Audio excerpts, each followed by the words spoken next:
semuanya, welcome to Miss Rupiah Class.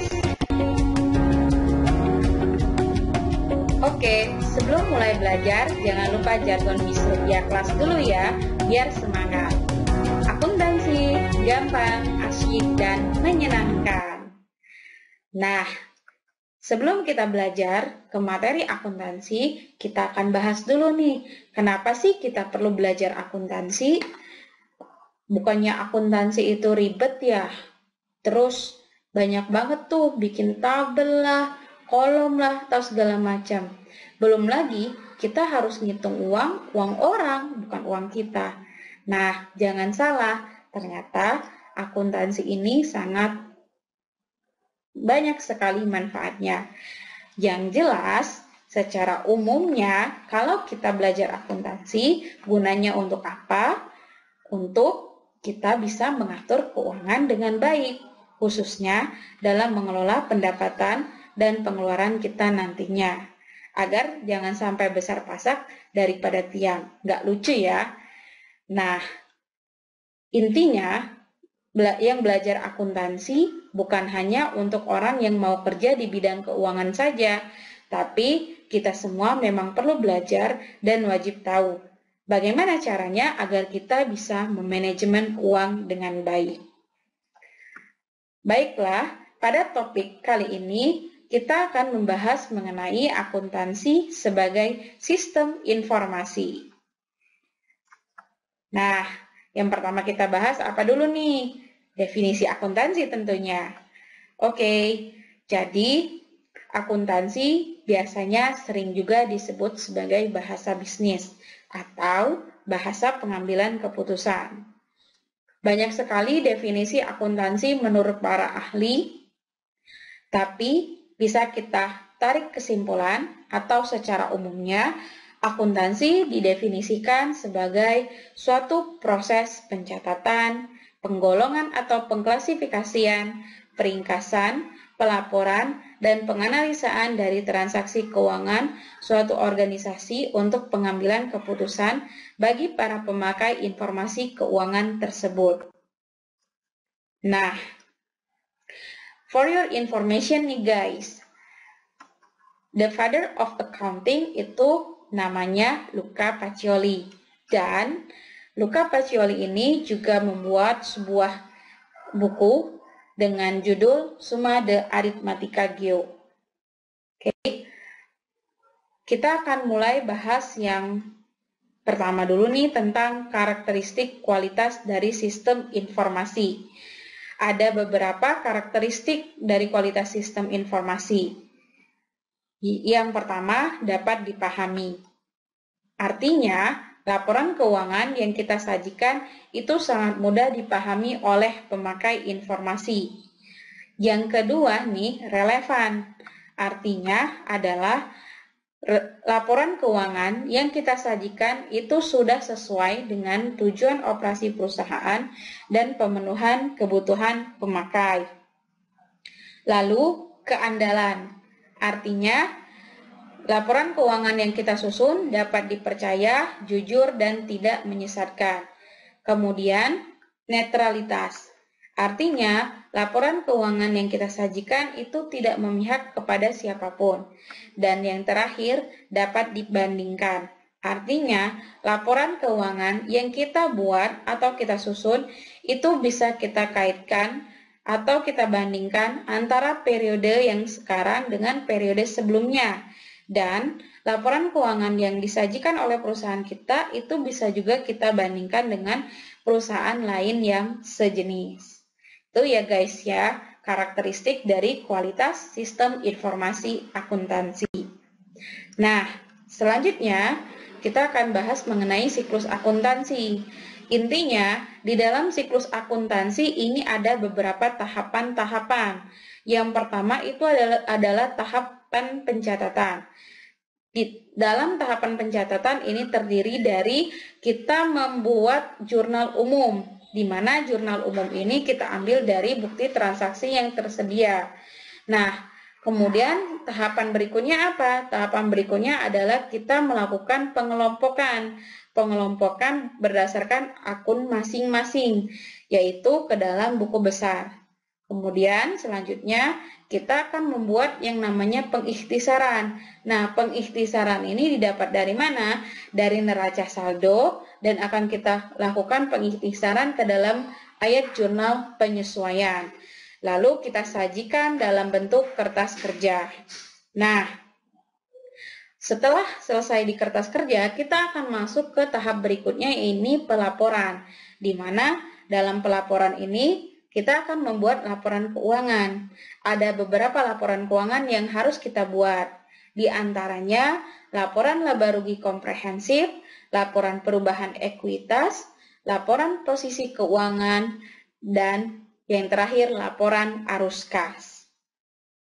Nah, selesai di situ, kita melakukan penutupan nih guys. Penutupannya apa? Kita membuat jurnal penutup. Nah, jurnal penutup ini khusus untuk akun yang bersifat nominal atau yang bersifat sementara.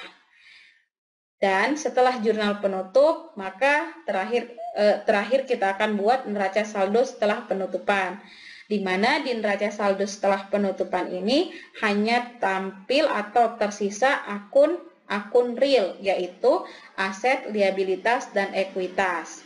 Nah, lalu kita akan membuat jurnal pembalik, tapi jurnal pembalik ini bersifatnya sunnah, boleh dilakukan, boleh tidak, seperti itu. Bergantung dengan kondisi dari perusahaan tersebut di akhir periode. Setelah selesai, kita akan balik lagi ke siklus yang pertama, itu kita akan mengumpulkan bukti transaksi, kemudian kita balik lagi melakukan pencatatan dan seterusnya. Nah, inilah yang siklus akuntansi. Bingung ya? Jangan bingung. Nanti kita akan kupas satu persatu tentang siklus akuntansi ini. Tapi di pertemuan berikutnya. So guys, kamu harus pantengin terus Miss Rupiah Class YouTube channel ini. Oke, nah kita akan lanjut ke materi berikutnya. Kita akan bahas mengenai kegunaan informasi akuntansi bagi pemakai. Informasi akuntansi digunakan untuk apa saja? Yang pertama, sebagai perencanaan, pengendalian, kegiatan perusahaan, dan dasar pembuatan keputusan bagi si pemimpin. Artinya, kegunaan informasi yang pertama ini adalah untuk pihak internal, guys. Terus yang kedua, ini sebagai laporan yang dapat dipertanggungjawabkan kepada pihak di luar perusahaan. Contohnya seperti investor, kreditur, dan lain sebagainya. Nah, ini kita akan bahas mengenai pemakai informasi akuntansi dari pihak internal.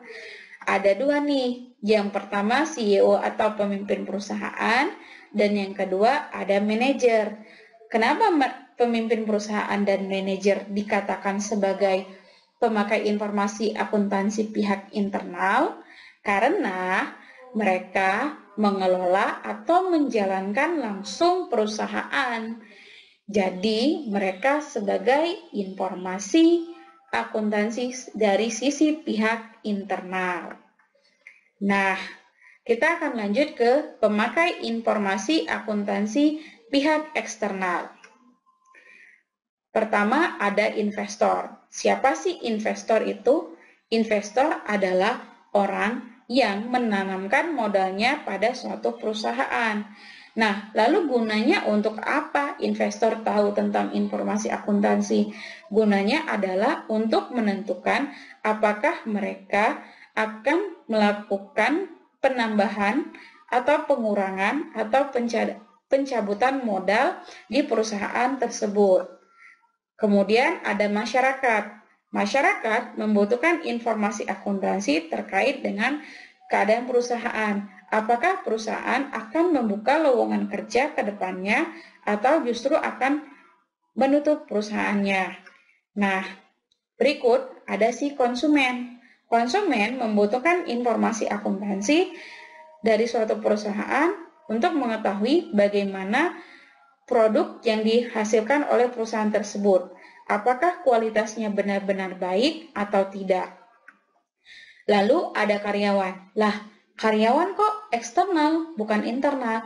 Karena karyawan ini berasal dari awalnya masyarakat. Kemudian ketika ada lowongan kerja yang tersedia di perusahaan tersebut, maka karyawan bergabung. Dan karyawan membutuhkan informasi akuntansi digunakan untuk menilai atau mengevaluasi bagaimana kondisi perusahaan tersebut yang akan datang. Apakah nasibnya mereka akan baik atau tidak? Apakah mereka akan kena PHK atau justru mereka akan menjadi pegawai tetap dan seterusnya. Nah, lalu ada yang namanya kreditur. Siapa sih kreditur? Kreditur contohnya adalah bank. Mereka adalah yang memberikan pinjaman modal ke suatu perusahaan. Gunanya untuk apa sih mereka perlu informasi akuntansi dalam suatu perusahaan? Gunanya untuk menentukan apakah perusahaan tersebut layak atau tidak mendapatkan pinjaman. Atau seberapa besar sih mereka perlu meminjamkan uang kepada perusahaan tersebut. Dan bagaimana kesanggupan dari perusahaan tersebut untuk mengembalikan uang yang telah mereka pinjamkan ke perusahaan. Terakhir, ada pemerintah nih. Pemerintah perlu informasi akuntansi dari suatu perusahaan. Tujuannya untuk apa? Tujuannya adalah untuk melihat dan menentukan seberapa besar pajak yang harus dibayarkan oleh perusahaan kepada pihak pemerintah. Nah, ini ada beberapa bidang spesialisasi akuntansi, guys. Yang pertama, ada akuntansi keuangan. Kemudian, ada akuntansi perpajakan, ada akuntansi auditing, ada akuntansi anggaran, ada akuntansi manajemen, ada akuntansi biaya, dan ada akuntansi pemerintahan. Jadi, banyak ya spesialisasi akuntansinya. Nah, ini nanti bisa kalian kembangkan sendiri sesuai dengan passion kalian masing-masing. Terus, kita akan bahas mengenai bidang pekerjaan atau profesi akuntansi. Ada apa saja sih atau ada berapa sih profesi akuntansi? Yang pertama, ada yang namanya akuntan pendidik. Nah, akuntan ini bekerja di bidang pendidikan. Biasanya mereka sebagai tenaga pengajar. Mereka khususnya lebih tepat tenaga pengajar di bidang akuntansi. Nah, kemudian ada akuntan publik atau biasanya sering juga disebut sebagai akuntan eksternal. Akuntan publik ini adalah akuntan yang bekerja di perusahaan, baik itu di suatu perusahaan ataupun beberapa perusahaan dengan bayaran yang sesuai kualitas mereka masing-masing tentunya. Terus ada akuntan intern. Nah, akuntan intern ini hanya di satu perusahaan saja karena mereka memang khusus dikerjakan untuk membantu perusahaan dalam menyusun laporan keuangan. Dan terakhir ada akuntan pemerintah. Nah, akuntan pemerintah ini mereka bekerja membantu pemerintah dalam memeriksa laporan keuangan. Contohnya itu kalau di Indonesia BPK, Badan Pemeriksa Keuangan. Kita lanjut ke etika profesi akuntansi. Etika profesi akuntan adalah kode etik akuntan yang diperlukan untuk mengatur perilaku anggotanya dalam menjalankan praktik profesinya bagi masyarakat. Nah, di etika akuntan ini itu dikenal dengan istilah kode etik tuh. Jadi bukan hanya dokter aja yang punya kode etik dokter. Si akuntan juga punya yang namanya kode etik atau aturan-aturan apa saja dalam menjalankan tugas. Kode etik dikeluarkan oleh siapa? Kode etik dikeluarkan oleh IAI, Ikatan Akuntan Indonesia. Nah, ada beberapa prinsip etika profesi akuntan. Yang pertama, tanggung jawab. Yang kedua, mereka bekerja berdasarkan kepentingan publik. Kemudian, seorang akuntan wajib menjaga integritas, bekerja secara objektivitas, kompetensi dan kehati-hatian profesional dijunjung tinggi, menjaga kerahasiaan suatu perusahaan, berperilaku profesional, dan sesuai dengan standar teknis. Ini yang harus kalian ingat. Jadi ketika nanti kalian berprofesi sebagai akuntan, maka kalian harus ingat dari prinsip etika profesi akuntan. Jangan sampai kita melanggar kode etik yang sudah dikeluarkan oleh IAI. Baik, kita masuk ke asas atau asumsi dasar penyusunan laporan keuangan.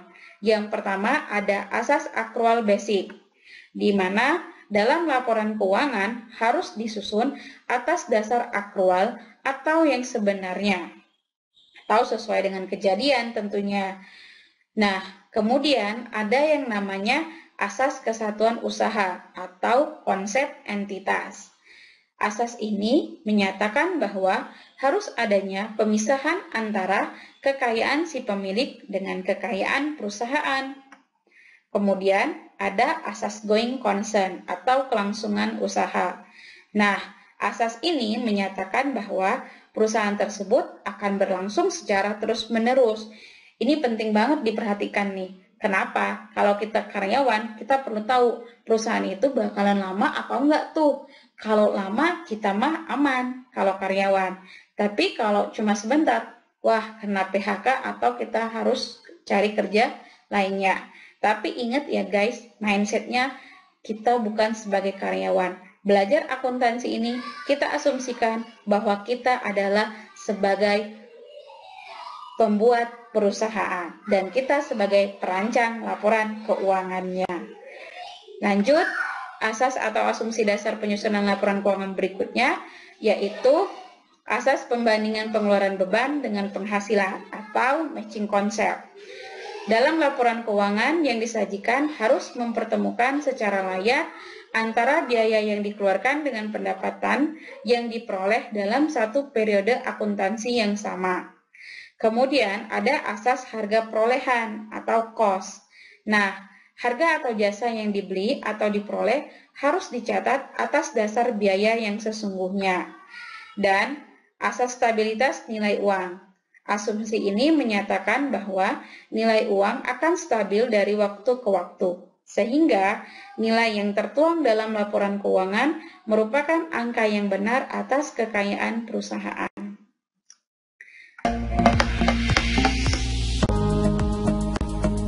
Oke, sekian guys penjelasan materi untuk kali ini.